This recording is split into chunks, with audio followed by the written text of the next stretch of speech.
Seharusnya nih Bambang Pacul mundur dari jabatan Ketua DPD Jateng. Kalau saya bilang yang mundur tuh Hasto dari Sekjen. Semoga Bambang Pacul punya jiwa kesatria untuk mengundurkan diri agar PDIP di Jawa Tengah bisa berbenah. Selama ini PDIP lebih sering dikritik sibuk manfaati taktik adu domba ketimbang hadir solusi nyata. Dia sudah tahu nih kalah. Tapi gue harus cari kambing hitam. Siapa? Ketua DPD Jawa Tengah. Siapa? Bambang Pacul. Gitu loh. Apa yang terjadi di Jawa Timur? Anomali yang kita temukan berdasarkan data Sirekap. Sulawesi Utara, ketua DPD-nya siapa? Oli Dono Kabe. Oli. Kalah kan? Kalah. Tapi nggak dipersoalkan. Jumlah pemilih 03 di TPS 03 itu Ibu Risma itu kurang dari 30 suara, bahkan 0 suara di 3.637 TPS. DPP PDIP secara tegas menolak penggunaan Sirekap milik KPU. Halo kawan-kawanku, selamat datang kembali di Yuda Media HD. Tentunya masih barengan sama Jub-Jub di sini. Dan seperti biasanya kawan-kawanku, jadi kali ini aku mau ngajakin kalian nih untuk mencari info-info menarik apa hari ini yang cocok banget buat dikulik. Ngomongin soal info menarik, kalian inget gak sih sama video satu ini? Kalau PDI Perjuangan tidak mampu mempertahankan rumah mereka sendiri, maka bisa dipastikan 5 tahun lagi kerusakan di Jawa Tengah akan meluas dan bisa menghancurkan partai secara keseluruhan. Sudah seharusnya Bambang Wuryanto, atau lebih dikenal nih dengan nama Bambang Pacul, Ketua DPD PDI Perjuangan Jawa Tengah, komandan lapangan, bertanggung jawab terhadap kekalahan Ganjar Pranowo dan Andika Perkasa di Jawa Tengah sebagai seorang ksatria. Seharusnya nih Bambang Pacul mundur dari jabatan Ketua DPD Jateng karena dia tidak mampu memenangkan pertarungan Pilpres dan Pilkada di Jawa Tengah. Dia sudah gagal. Halo, selamat kepada Bapak Pramono Anung dan Sidul atas memenangkan satu putaran Pilkada DKI, dan selamat juga kepada Iwayan Koster menjadi gubernur Bali. Halo Jawa Tengah, bagaimana kabar kandangmu Banteng? Kalau saya sebagai Bambang Pacul, saya sudah mengundurkan diri karena tidak bisa mempertahankan PDIP di kandangnya sendiri. Saat Pilpres kalah, saat Pilkada waktu Andika Perkasa kalah. Sudah selayaknya Bambang Pacul bertanggung jawab atas kekalahan Ganjar Pranowo saat Pilpres dan saat Pilkada kemarin kekalahannya Bapak Andika. Semoga Bambang Pacul punya jiwa kesatria untuk mengundurkan diri agar PDIP di Jawa Tengah bisa berbenah. Oke, sudah ingat kan video itu? Jadi video itu mereka-mereka yang menginginkan Pak Bambang Pacul yang merupakan ketua dari DPP PDI Perjuangan di Jawa Tengah itu untuk mengundurkan diri karena kekalahannya PDIP di kandangnya sendiri. Jujur cukup mengherankan gitu, kenapa kok bisa gitu ya isu-isu mengenai hal semacam ini kok mencuat ke publik. Apakah ya memang benar sih beberapa waktu ini ada simpang siur mengenai sesuatu hal yang terjadi di tubuh PDI Perjuangan. Ya ini salah satunya soal Pak Bambang Pacul yang diminta mundur karena gagal mempertahankan kandang banteng di Jawa Tengah. Tapi sebenarnya dari isu-isu yang sedang beredar ini, perlu nggak sih sebenarnya Pak Bambang Pacul itu mundur? Oke benar PDIP kalah di kandangnya sendiri. Emang satu-satunya faktor kekalahan itu ada di Pak Bambang Pacul? Bukannya di beberapa daerah itu PDIP juga ada yang kalah, tapi nggak ada yang menyinggung hal itu. Terus nggak ada tuh kayak narasinya Bung Denny Siregar, misalkan daerah A gitu, kalah dipertahankan oleh PDIP, terus DPP-nya, ketua DPP-nya disuruh mundur gitu. Nggak ada kayak gitu. Kenapa cuma Pak Bambang Pacul aja nih yang kayak gini? Apakah Bambang Pacul memang perlu mundur gitu melihat perlu hasil ngapain. Jawa Tengah? Nggak perlu mundur. Kalau saya bilang yang mundur tuh Hasto dari Sekjen. Kan yang meng-arrange ini kan dia semua secara nasional. Iya kan? Yang membuat PDI tidak berkoalisi dengan siapa-siapa ini antara tangan kan Hasto. Bagaimana Bambang Pacul mau kerja all out kalau diintervensi terus oleh sekjen partai misalnya? Oke. Datang ke sana ngatur sini kan? Oh, masuk Nah, nanti akal kalau juga kalah sih. dia yang salah, kalau menang saya yang hebat. Nah, ini orang tuh harus melihat secara objektif gitu loh. Dalam partai itu kan kita tahu peran sekjen. Ya kan, selain ketua umum peran sekjen itu besar. Apalagi pilkada-pilkada yang strategik itu sekjen yang paling dominan. Bukan ketua DPD, DPW, nggak ada. Dan ketua Bapilo Nasional itu Deddy Sitorus ya, Deddy? Nah, Oh iya, Bapilo Eksekutif. Iya, Bapilo ya, Eksekutif. jadi saya turus Jadi di situ. kalau pilkada itu ya Deddy Sitorus. kalau Pileg itu Bambang Pacul. Iya. Bapilo legislatifnya. Iya. Jadi kan kalau kita lihat di situ kan udah jelas kan. Yang bertanggung jawab itu siapa? Sekjen, ketua Bapilu itu bertanggung jawab untuk namanya aja Bapilu. Badan Pemenangan Pemilu. Eksekutif. Iya, kenapa dia nggak mundur? Kenapa bukan dia yang mundur? Sekjen kenapa yang nanda tangan semuanya, kenapa dia nggak mundur? Menarik nih. Kalau menurut Bung Zulfan gitu ya, yang seharusnya mundur dibalik semuanya, kalau semisalkan permintaan mundurnya Pak Bambang Pacul gara-gara kekalahannya PDIP di kandang, ya harusnya yang lebih didulukan mundur itu bukannya Pak Bambang Pacul, tapi Pak Sekjennya. Kenapa? Ya pastilah gitu yang lebih campur tangan di semuanya ini itu kan ya Pak Sekjen, bukannya Pak Bambang Pacul gitu loh. Nah pertanyaannya, kenapa orang-orang itu terus menyudutkannya Pak Bambang Pacul? Iya kan? Dan pastinya semua hal yang terjadi di partai itu kan semuanya diketahui kok oleh Pak Sekjen, ya kan? Pak Sekjen dan Ibu Ketua Umum, perannya dari Sekjen pun juga cukup besar di partai. Makanya menarik juga sih kalau semisalkan hal yang diminta mundur ini berkaitan dengan kekalahan, bukan Pak Bambang Pacul yang lebih dulu, tapi harusnya Pak Hasto Kristianto. Nah, tapi terlepas dari itu semuanya ya, menurutku kekalahan pilkada ini semakin memperjelas PDIP itu terus-terusan mencari kambing hitam. Kenapa? Coba kita lihat dari kekalahan pilkada ini, ya kan, di daerah-daerah di mana PDIP itu kalah, khususnya di kandang banteng yang sering kali disebut kayak gitu ya. Itu PDIP kan terus-terusan menyalahkan pihak lain, bukan kayak introspeksi ke partainya sendiri. Atau mungkin karena sebelumnya PDIP menjadi penguasa gitu ya, sudah 10 tahun nih dipimpin Pak Ganjar. Bisa juga penyebab ini semuanya itu sebenarnya karena rekam jejak dari PDIP. Harusnya kan mikirnya ke sana juga ya.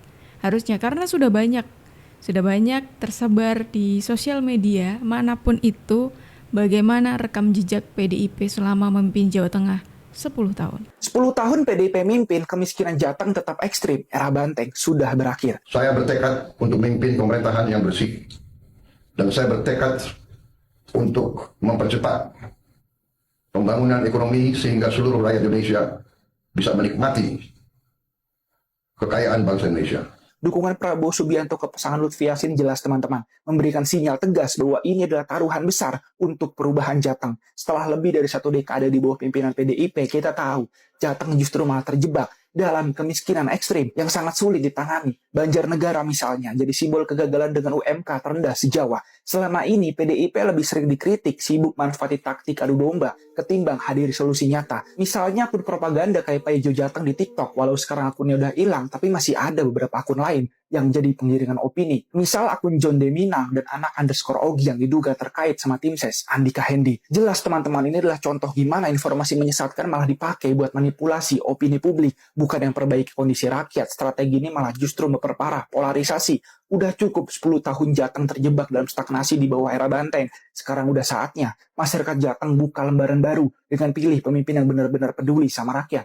Era banteng sudah selesai. Jika perubahan adalah yang diinginkan, inilah saatnya teman-teman membuka lembaran baru untuk masa depan Jawa Tengah. Share pendapat kalian dan mari jadi saksi sejarah revolusi besar-besaran di Jawa Tengah. Ini suara dari salah satu masyarakat Indonesia yang mengatakan bagaimana, bukan mengatakan saja tapi memaparkan bagaimana 10 tahun eranya Banteng memimpin di Jawa Tengah. Ternyata yang seperti itu tadi. Dan harusnya ketika sudah tahu tuh rekam jejaknya seperti itu, bukankah itu jadi pertimbangan besar buat masyarakat ya untuk memilih pemimpinnya? Apalagi 10 tahun sudah dipimpin PDIP lah ya gitu, dan hasilnya seperti itu. Ya maka nggak heran ketika masyarakat Jawa Tengah itu mulai berpikir ulang ketika harus memilih pemimpin yang berasal dari PDI Perjuangan, seperti itu. Tapi sayangnya dari kekalahannya di Jawa Tengah ini, isu-isu yang beredar dari PDIP ya menyalahkan pihak-pihak lain. Contoh kayak Partai Coklat, kalian pasti sudah dengar soal hal itu ya kan? Terus cawe-cawenya Pak Jokowi dan lain sebagainya. Bentar. Atau jangan-jangan isu mengenai Pak Bambang Pacul ini juga menjadi salah satu kambing hitamnya PDIP? Di Jawa Tengah dia sudah nyerah. Dengan mengatakan bahwa Bambang Pacul tidak mendukung Andika, itu dia sudah kalah. Ya kan? Dia sudah tahu nih kalah. Tapi gue harus cari kambing hitam. Siapa? Ketua DPD Jawa Tengah. Siapa? Bambang Pacul. Gitu loh. Dianggap harus bertanggung jawab. Yang lucunya ini kan hanya Bambang Pacul yang dipersoalkan. Sulawesi Utara, ketua DPD-nya siapa? Oli Rono Kambe. Oli. Kalah kan? Kalah. Tapi nggak dipersoalkan. Nah, Mungkin wilayah-wilayah kan. lain, Surabaya, Jawa Timur, juga seperti Said Abdullah. Said Abdullah kalah juga. Itu juga jagoan-jagoan ya. Nah, Di Sulawesi Utara juga kalau nggak salah 2-3 periode terakhir ya PDI ya. tuh kan, jangan-jangan benar tuh ya kalau Pak Bambang Pacul, isu mengenai Pak Bambang Pacul ini juga sebagai kambing hitamnya PDIP. Coba kalau menurut kalian gimana teman-teman? Nah, ngomongin soal kambing hitam ini ya, tidak berhenti di Jawa Tengah aja. Kali ini Bung Deddy Sitorus nih lagi-lagi menyinggung soal anomali yang terjadi di Jawa Timur. Is that make sense? Masuk akal kah ini? Apa yang terjadi di Jawa Timur? Anomali yang kita temukan berdasarkan data Sirekap. Pertama, jumlah pemilih di TPS mencapai 90% DPT dan bahkan 100% DPT di 2.800 TPS berdasarkan data yang Bapak-Bapak tampilkan di layar Sirekap Bapak itu. Persentase terbesarnya di Sampang, Pamekasan, dan Bengkala. Di Sampang terdapat 9 desa, jumlah pemilih semua TPS yang mencapai 100% DPT. Semua orang Indonesia tahu, namanya Madura itu mungkin 30% lebih penduduknya itu ada di luar daerah Pak. Cuma rumahnya atau keluarganya yang ada di kampung. Ya kalau mereka ini pulang Pak sampai 100% Suramadu itu udah macet Pak. Ini melebihi Pilpres Pak. Lalu jumlah pemilih 03 di TPS, 03 itu Ibu Risma, itu kurang dari 30 suara bahkan 0 suara di 3.637 TPS. Keren banget.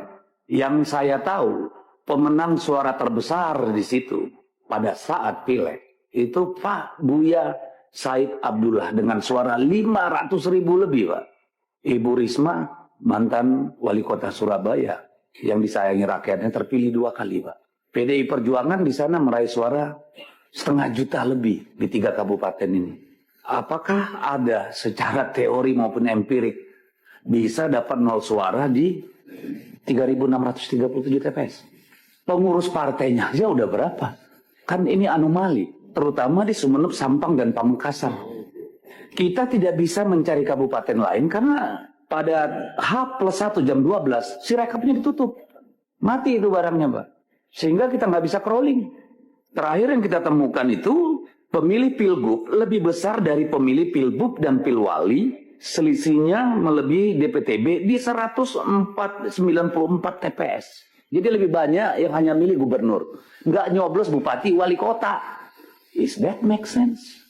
Masuk akal. Ini tuh sebenarnya narasi yang dibangun oleh Bung Deddy Sitorus tuh ya 11-12 sama Ibu Ketum lah. Kalau Ibu Ketum kemarin itu ngomong di Jawa Tengah ya, saya itu tahu betul bagaimana Jawa Tengah jadi kayak nggak mungkin kalau PDIP, kalau misalkan pilkada dilakukan secara fair gitu ya, itu nggak mungkin PDIP kalah gitu. Tapi ternyata faktanya membuktikan gitu. Meskipun belum keluar memang hasil KPU dan kita harusnya menunggu hasil KPU gitu ya. Dan sekarang di Jawa Timur, Bung Deddy Sitorus itu mengatakan kalau nggak masuk akal gitu loh. PDIP bisa suaranya 0 di sekian TPS tadi. Mana mungkin kok bisa kayak gitu. Oke. Ya mungkin aja dong Bung Dedi, ya kan? Kenapa nggak mungkin? Kayak contohnya kamu percaya suara saya segitu gitu. Dulu kan juga pernah kayak gitu, tapi ternyata kan faktanya juga seperti itu toh. Ketika PDIP terus melontarkan ada kecurangan, PDIP juga tidak bisa membuktikan, ya kan? Ini lucunya ini, Bung Deddy Sitorus kan mengambil data dari Sirekap, dan ketika kita melihat pilkada kali ini, PDIP sudah menggunakan data dari Sirekap. Kalian ingat nggak sih, ketika Pilpres kemarin, PDIP bukannya nggak percaya sama Sirekap? DPP PDIP secara tegas menolak penggunaan Sirekap milik KPU pada perhitungan suara pemilu 2024. Penolakan itu terjadi diakibatkan banyaknya kesalahan Sirekap yang terjadi di berbagai TPS. Penolakan ini tertuang dalam surat pernyataan yang ditandatangani oleh Ketua DPP PDIP, yaitu Bambang Wuryanto dan Sekjen Hasto Kristianto pada Selasa 20 Februari 2024. Sebelumnya, teknologi dari KPU ini dikeluhkan karena banyak masalah, seperti penggelembungan suara di salah satu calon dan tidak akuratnya data yang disajikan. Bukannya lucu gitu ya jadinya kalau dulunya di pilkada, pilpres ya, di pemilu kemarin itu PDIP tidak percaya dengan hasil di Sirekap gitu karena hasilnya kalah, dan sekarang ketika di beberapa daerah menang itu PDIP langsung menggelar deklarasi di mana sumber yang diambil oleh PDIP dari Sirekap. Nah ini tadi kan juga seperti itu, Bung Deddy Sitorus mengatakan ada anomali di Jawa Timur, itu sumbernya dari Sirekap juga. Oke. Tapi ngomongin soal Jawa Timur ya teman-teman, ada yang menarik dari Jawa Timur. Karena seperti yang dikatakan tadi, Bu Risma ini kan mantan wali kota Surabaya. Nah, ada yang menarik nih. Kalian boleh searching, Bu Risma maju sebagai wali kota, calon wakil wali kotanya adalah wali kota 2 periode sebelumnya. Namanya Pak Bambang Deha. Orang bilang semua ini proses jorok banget. Kenapa? Ya ini kan dia masih pengen berkuasa nih, menjadikan Bu Risma sebagai tameng aja. Wah, ternyata punya rekam jejak seperti itu teman-teman. Kira-kira gimana nih kalau menurut pendapat dari kalian semuanya? Yuk langsung aja tulis pendapat kalian di kolom komentar ya. Dan teman-teman semuanya, terima kasih banyak karena kalian sudah menemani aku dari awal sampai akhir. Sayangnya kita harus akhiri dulu video kita hari ini sampai di sini, tapi tenang aja, besok insya Allah kita akan ketemu lagi kok. Jadi jangan lupa untuk klik tombol subscribe-nya supaya kalian tidak ketinggalan info terbaru dari kita. Aku Jub pamit undur diri dulu, sampai jumpa dan terima kasih.